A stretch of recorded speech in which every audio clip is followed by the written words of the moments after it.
सभी मसीह भाई बहनों को प्यार भरी जय मसीह की। परमेश्वर की पाक और पवित्र हजूरी में आप सभी का स्वागत करते हैं। और हमारे पिता परमेश्वर ने हमें जो आज का दिन, आज का समय, चलती सांसें और आज का वचन दिया है, आत्मा की खुराक दी है, उसके लिए प्रार्थना करते हैं। Hallelujah, hallelujah, hallelujah, hallelujah. धन्यवाद, धन्यवाद, धन्यवाद, धन्यवाद, धन्यवाद। पिता, पुत्र, पवित्र आत्मा, सेना के यहोवा खुदा जी, आपका शुक्र धन्यवाद करते हैं। पिता परमेश्वर, आप जलाली, दयालु और कृपालु परमेश्वर हैं खुदावन जी। आपकी मर्जी, आपकी अनुग्रह को पिता परमेश्वर जी अपने और सबके ऊपर मांगते हैं। पिता परमेश्वर, मेरे यहोवा पिता, आपने सारी रात संभाला, सुबह का मीठा प्यारा दिन हमें दिया, हमारी गलतियों गुनाहों से माफ़ करके पिता परमेश्वर जी अपने निमित्त बैठकर हमें प्रार्थना करने का मौका दिया। आपका शुक्र धन्यवाद करते हैं मेरे खुदावन जी। और पिता परमेश्वर जी, प्रार्थना वचन के लिए करते हैं। पिता परमेश्वर जी, जो आपने सुंदर वचन आज हमें दिया, आत्मा की खुराक, रोज़ की रोटी दी, पिता परमेश्वर जी, ये वचन हमारी ज़िंदगियों में बना रहे। पिता परमेश्वर जी, सचमुच ये वचन हमारे राहों की ज्योति, हमारे जीने का, हमारे शुद्ध रहने का आधार है। पिता परमेश्वर जी, आपने अपने वचन को भेजकर पिता परमेश्वर जी हमारी रूह, हमारी आत्मा को तृप्त किया है मेरे यहोवा पिता। आपके वचन पिता परमेश्वर जी जिंदे खुदा सचमुच हमारे राहों की ज्योति, हमारे जीने का, हमारे शुद्ध रहने का आधार है। पिता परमेश्वर जी, आपके वचनों में हम बने रहें पिता परमेश्वर जी, और इन्हें याद रखकर प्रतिदिन आगे बढ़ते जाएं पिता परमेश्वर जी, और आपके वचनों का प्रचार जगह जगह फैलाएं पिता परमेश्वर जी। जो भी वचन आज आप सुने पिता परमेश्वर, उसे हम अपने दिल की गहराइयों में बसाएं पिता परमेश्वर जी, और ये वचन हमारी ज़िंदगियों में 1000 गुना फलों को लेकर आए। कोई भी शैतानी शक्ति इस वचन को हमसे चुरा ना सके पिता परमेश्वर जी, और ये वचन हमारी ज़िंदगियों में बरकत लेकर आए पिता परमेश्वर जी। हमारी आँखों को खोले, हमारी आत्मा को तृप्त करे पिता परमेश्वर जी। ये वचन हमारी ज़िंदगियों में बना रहे। प्रार्थना जीवते यीशु के नाम में मांगते हैं, आमीन, आमीन और आमीन। हालेलुया। आज मैं आपके लेकर आई हूँ मरकुस 12 की 7 से 12 नंबर आयत तक, जिसका टॉपिक था दुष्ट किसानों का दृष्टांत। जो कल मैंने आपको बताया था कि कैसे एक दाग की बारी लगाई गई थी, और उस दाग की बारी में जो एक किसान को दी गई थी, कैसे एक परदेसी ने अपनी जो दाग की बारी थी वो किसानों को दी कि आप इसका कर मुझे आधा हिस्सा 50% मुझे दे दिया करें, और मैं परदेश जा रहा हूँ। और जब उसने अपने बच्चों को वहाँ पर भेजा लेने के लिए, तो कैसे वो उसको मार गिराने लगे। और सचमुच अब जब उन्होंने अपना प्रिय पुत्र भेजा, तो उनके साथ भी वो कुछ ऐसा ही करने वाले थे। लिखा है, पढ़ते हैं अब इस दृष्टांत को, हम समझते हैं कि एक्चुअल में ये दृष्टांत है क्या। हालेलुया। तो मैं आपको एक बात बताऊं, अब परमेश्वर इस दृष्टांत में हमें किसके बारे में क्या सिखा रहे हैं, वही हमें अब जानता है। और वो क्या शिक्षा हमें बता रहे हैं, क्या शिक्षा वो हमें देना चाहते हैं। आप सभी जानते हैं कि जो परमेश्वर है वो दृष्टांतों में बातें करते थे, और इस दृष्टांत में भी परमेश्वर हमें बहुत बड़ी शिक्षा दे रहे हैं। बहुत कुछ हमें सिखा गए हैं, बहुत कुछ हमें बता गए हैं, हमें समझने की ज़रूरत है। पढ़ते हैं आगे, लिखा है, पर उन किसानों ने आपस में कहा, यही तो वारिस है, आओ हम इसे मार डालें और मिरास हमारी हो जाए। और उन्होंने उसे पकड़कर मार डाला और दाग की बारी के बाहर फेंक दिया। इसलिए दाग की बारी का स्वामी क्या करेगा, वह आकर उन किसानों का नाश करेगा और दाग की बारी दूसरों को दे देगा। क्या तुमने पवित्र शास्त्र में यह वचन नहीं पढ़ा, जिस पत्थर को राजमिस्त्रियों ने निकम्मा ठहराया था, वही कोने का सिरा हुआ। यह प्रभु की ओर से हुआ है और हमारी बुद्धि में अद्भुत है। तब उन्होंने उसे पकड़ना चाहा, क्योंकि समझ गए थे कि उसने हमारे विरोध में यह दृष्टांत कहा है, पर वह लोगों से डरे और उसे छोड़कर चले गए। हालेलुया। अब आप सभी जानते हैं, अब परमेश्वर का एक पुत्र था जो यीशु मसीह। अब यहाँ पर एक खेत का स्वामी जो है वो कौन है, हमारा प्रभु। अब यहाँ पर जो बात हो रही है, जो खेत का स्वामी था, जो परदेशी था, वो कौन थे, हमारा प्रभु यीशु मसीह। और जो किसान थे वो कौन थे, इज़राइली लोग। कौन से, जो याजक थे, फरीसी थे, शास्त्री थे, जो बार बार प्रभु पर उलाहना कसते थे और प्रभु को नीचा दिखाने की कोशिश करते थे। ये सब वही लोग थे। हालेलुया। खेत का मालिक जो प्रभु था उसने क्या किया, अब जो ये दुनिया है, जो सृष्टि है, जो इज़राइल है, परमेश्वर ने क्या किया, उस इज़राइल को बनाया। और परमेश्वर ने इज़राइलियों से क्या कहा कि परमेश्वर एक ही परमेश्वर है, उसकी सेवा करो, प्रचार करो, सुसमाचार को फैलाओ, मन फेराव करो।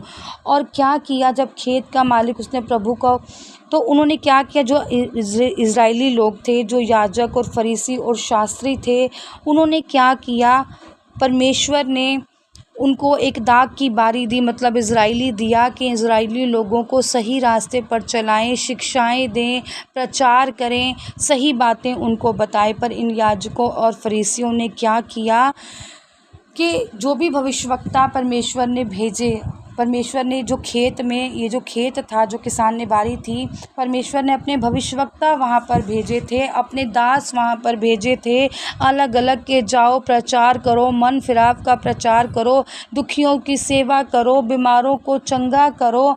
ये सब क्या थे, प्रचारक भविष्यवक्ता थे जो उन्होंने भेजने की कोशिश की और भेजे भी।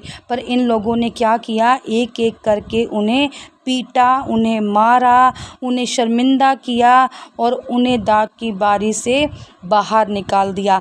ऐसा ही जैसे वो जो परमेश्वर ने अपने दासों को भेजा था यहाँ पर कि उनसे अपना मुनाफा लेकर आएं, पर उन्होंने क्या किया, उनको मार पीट कर मुनाफा लेने के से मना कर कर उन्हें मारा, पीटा और कईयों को तो जान से भी मार दिया। ऐसे ही जो भविष्यवक्ता परमेश्वर ने इज़राइलियों के लिए भेजे थे, शास्त्रियों और फरीसियों ने क्या किया कि भविष्यवक्ता लोग क्या करें, मन फिराव का प्रचार करें, दुखियों के दुखों को दूर करें, गरीबों की मदद सहायता करें, माफ़ करें, पाप में ना रहें, लोग अपनी गलतियों को माने, ऐसा प्रचार करना शुरू किया। पर इन्होंने क्या किया, उन भविष्यवक्ताओं को मारा, पीटा, शर्मिंदा किया और उन्हें यहाँ तक कि जो यूहन्ना बपतिस्मा देने वाले थे, जो भविष्यवक्ता थे, उनका भी उन्होंने क्या किया, सिर कटवा दिया।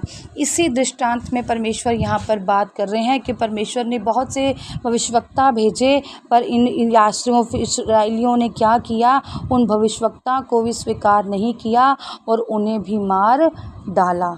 हालेलुया। तो यहाँ पर ये समझाने की बात हो रही है।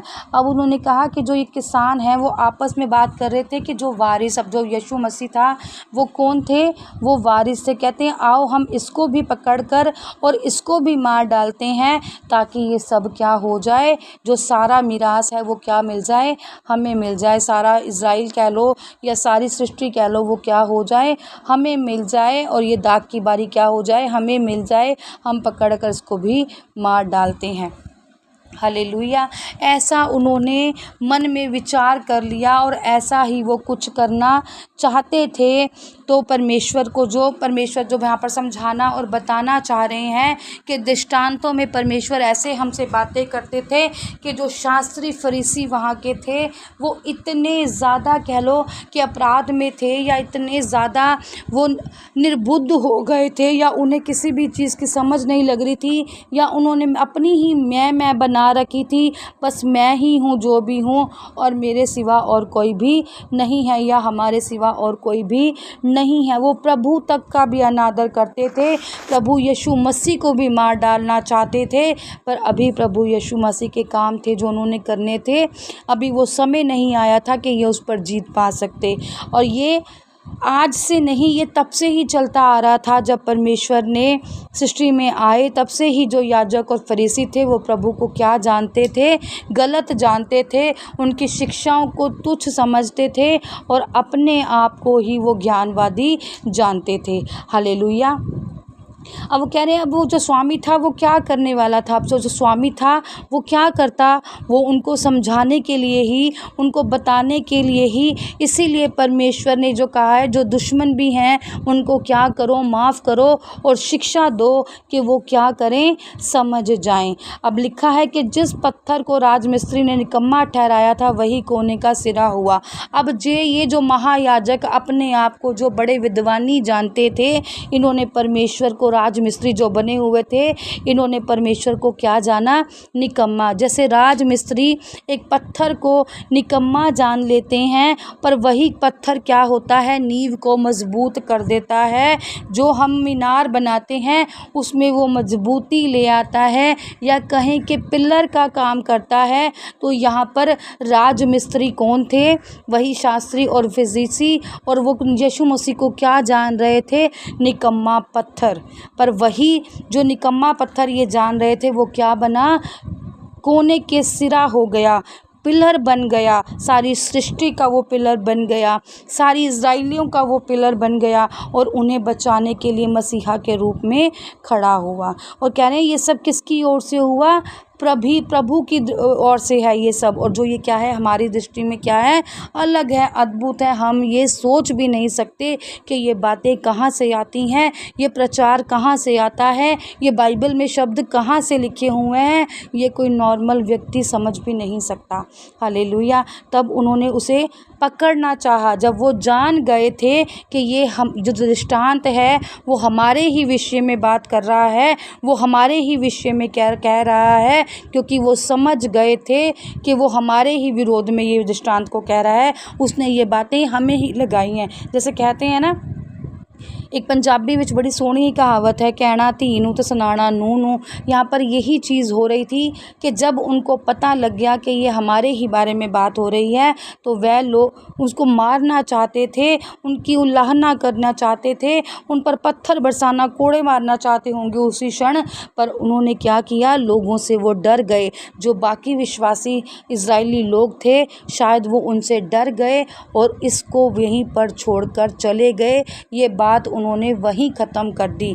और परमेश्वर ने हमें यहाँ पर यही शिक्षा हमें दे रहे हैं, खुदावंद जो हमसे कह रहे हैं कि जो भी तुम्हारे आस पड़ास निकट में जो भी गलत चीज़ें हो रही हैं या गलत चीज़ें चल रही हैं, तुम उस सब को क्या करो? ख़त्म करने की कोशिश करो, और प्रभु के प्रेम में बने रहो, और अपनी आत्मा को पाक और साफ़ करो, और सचमुच अपने मन को पाक और साफ़ करो, और सबको आप प्रेम में बना कर रखो, प्रार्थनाओं में बने रहो, क्योंकि सचमुच जो आने वाला समय है वो इसी तरह से बहुत डिफ़िकल्ट है।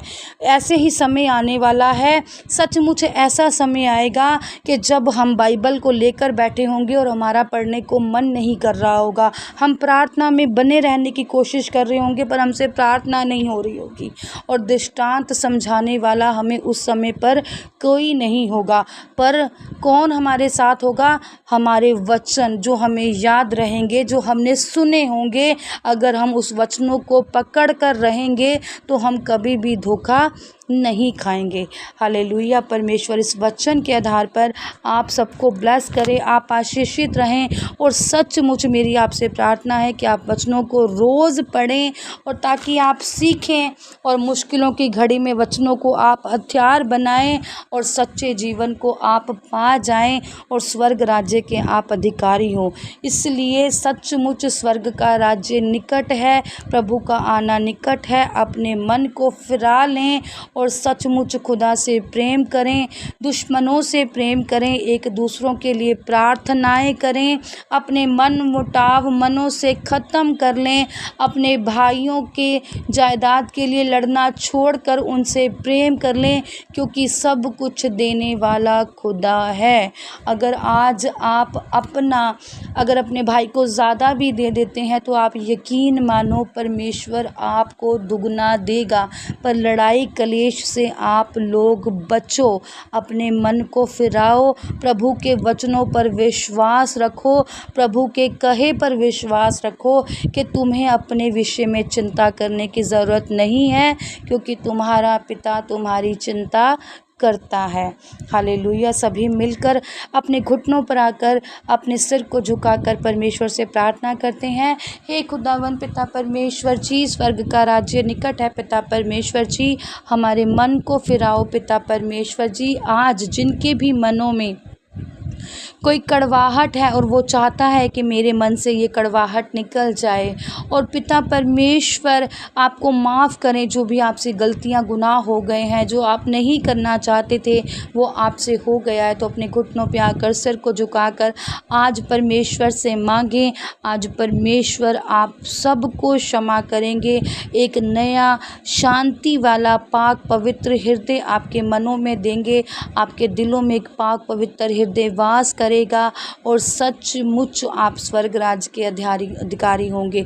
जिसने आज मन बना लिया है कि मैंने प्रभु की शिक्षाओं पर चलना है, उनके अनुग्रह में रहना है, उनके वचनों पर बने रहना है और वचन पिता परमेश्वर जी मुझे याद रहें, ताकि मुश्किलों की घड़ी में मैं उनको हथियार बनाऊं और स्वर्ग राज्य का अधिकारी हो जाऊं। तो परमेश्वर आज आप सभी की प्रार्थनाओं को सुने और जो परमेश्वर से आज पवित्र आत्मा आप मांग रहे हैं वो आपको मिले। और जो परमेश्वर के वचनों पर आगे बढ़ना चाहता है, बाइबल पढ़ने में आगे बढ़ना चाहता है, बाइबल के शब्दों को सीखना चाहता है और सचमुच प्रार्थनाएं जिनसे नहीं होती वो प्रार्थनाओं में बढ़ना चाहते हैं, आज इस वचन को सुनकर इस प्रार्थना को दिल से रिसीव करें। प्रभु यीशु मसीह आज आपकी प्रार्थनाओं को सुनकर उसे पूरा करेंगे। प्रार्थना यीशु नासरी के नाम में मांगते हैं, आमीन। आज की इस प्रार्थना सभा को सुनना आप सभी के लिए आशीष और बरकत का कारण बने। अगर आप भी सिस्टर मनप्रीत के साथ अपने परिवार की समस्याओं से संबंधित किसी भी प्रकार की बात करना या प्रार्थना करवाना चाहते हो तो इस नंबर 6280896731 पर कॉल करके या व्हाट्सएप पर मैसेज करके अपनी प्रेयर रिक्वेस्ट को लिखवा सकते हैं। प्रेयर लाइन पर कॉल करने का समय सुबह 8 बजे से शाम 8 बजे तक का है। कृपया करके सुबह 8 बजे से पहले और शाम 8 बजे के बाद कॉल ना करें। धन्यवाद। सभी को प्यार भरी जय मसीह की।